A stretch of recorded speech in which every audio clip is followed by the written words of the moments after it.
बहू और बुलेट। घर के बाहर फट फट फट की जोर से आवाज हुई। सीमा को लगा कि पटाखे फूट रहे हैं। वो डर के मारे घर से बाहर निकली। देखा तो सामने योगेश यानी कि पतिदेव एक बुलेट बाइक पर बैठे हैं। अरे डर गई क्या? बाइक लेकर आया हूँ तुम्हें घुमाने के लिए। सच में? मुझे लगा पटाखे फूट रहे हैं। अरे पटाखे भी फूटेंगे और मिठाई भी बटेगी। माँ को तो बुलाओ। माँ भी बाहर आ जाती है। अरे योगेश बेटा, इतनी जल्दी आ गया? और ये गाड़ी किसकी है? साहब की है? हाँ माँ, तुम्हारा बेटा साहब से कम है क्या? मेरी ही है। अरे बेटा, इतनी बड़ी गाड़ी ले ली, इससे तो तू घोड़ा ही ले लेता। महंगी पड़ी होगी ना? माँ महंगी सस्ती छोड़ो और मिठाई लाया हूँ, गांव में बंटवा दो। अरे बंटवा क्यों दो? पीछे बैठो, गांव में बांट कर आते हैं। सब खुश थे।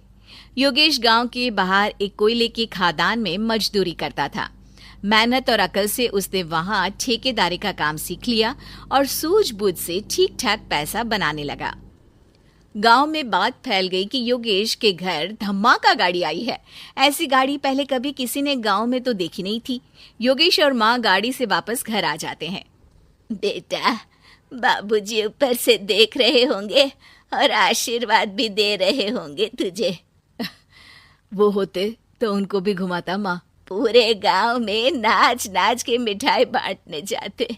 जैसे मैंने नाच नाच के बांटी थी जब वो अपने लिए एक साइकिल लेकर आए थे।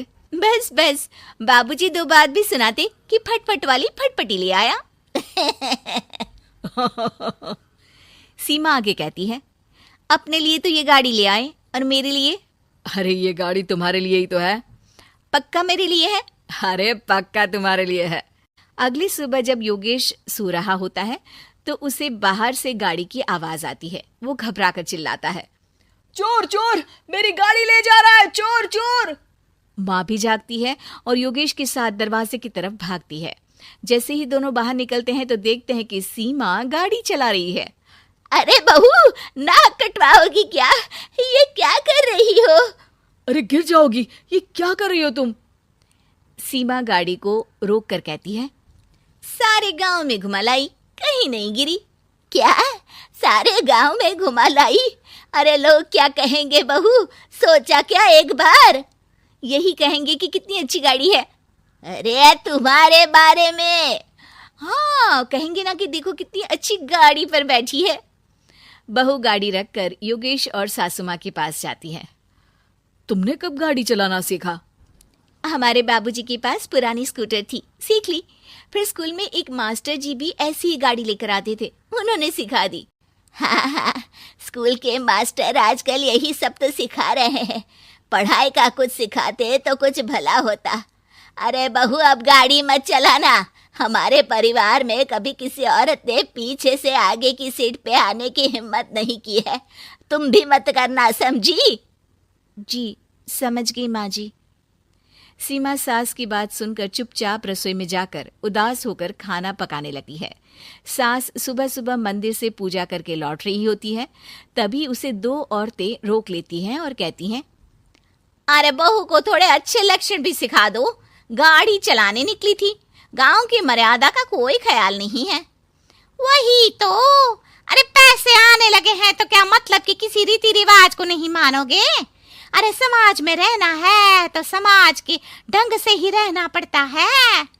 अरे लाज भी नहीं आई बहू को? चूल्हे चौके से निकलकर सीधे गाड़ी लेकर चौराहे चबूतरे नाप लिए, फट फट फट करते हुए। अरे कुछ कह देना उसे। अरे ये क्या कहेगी? बूढ़ी सास है, इनकी थोड़ी ना चलती होगी घर में। हाँ, बहू की ही चलती होगी, मर्जी भी और गाड़ी भी।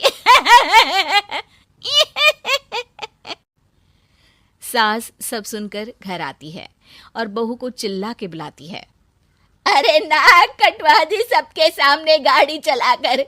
औरत जात गाड़ी नहीं चलाती। शहरों में तो 4 पहियों वाली गाड़ी भी चलाती हैं और हेलीकॉप्टर, हवाई जहाज भी। शहर में थोड़ी ना रहती हो मैडम साहिबा। आज के बाद गाड़ी से ही नहीं, यूं भी निकलना बंद तुम्हारा घर से।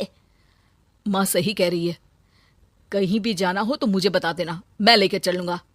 आज माँ को तुम्हारे कारण कितनी बातें सुननी पड़ी। इतना कहते हुए योगेश वहां से चला जाता है।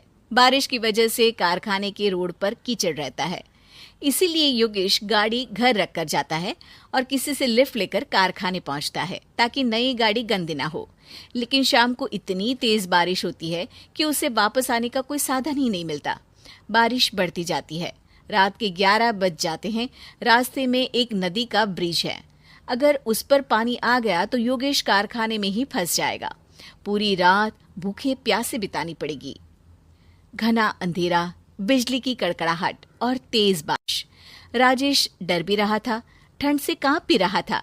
तभी उसे रोड से आती हुई एक रोशनी दिखती है। वो देखता है कि उसके सामने एक बाइक आकर खड़ी हुई है। वो ऊपर वाले को धन्यवाद देकर उस बाइक वाले आदमी की तरफ बढ़ता है, पर पास जाकर देखता है तो भौचक्का रह जाता है। सीमा, तुम यहाँ इतनी बारिश में गाड़ी पर? पहले बैठो तो, नदी ब्रिज पे आ जाएगी तो जाना मुश्किल हो जाएगा। योगेश गाड़ी के पीछे बैठता है। सीमा गाड़ी चला रही है। मैंने तो तुमको पहचाना ही नहीं। गाड़ी की आवाज तो पहचानी होगी ना। अरे पर मुझे नहीं पता था कि तुम आओगी। अच्छा किया कि तुम आ गई। माँ नहीं आने दे रही थी, पर हमेशा पति पत्नी की रक्षा थोड़ी ना करेगा, पत्नी को भी तो करनी चाहिए। योगेश को सुबह अपने किए पर पछतावा होता है। उसकी आंख में आंसू आ गए जो बारिश की बूंदों में बह गए थे। उसके बाद सीमा को सास ने और योगेश ने खुशी खुशी समाज की सीमा लांघने की मंजूरी दे दी। अब वो जहां भी जाती फट फट फट गाड़ी पे ही जाती।